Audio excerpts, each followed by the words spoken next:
Да видим сега какво се случва тук.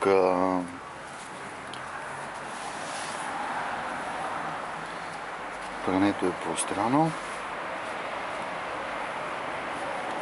Има разни неща.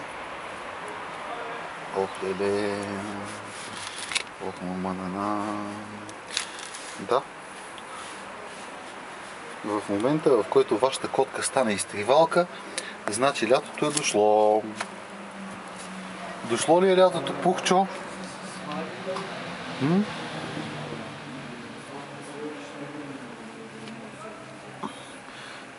Какво котомър? Хубав животин? Изтривалка котешка?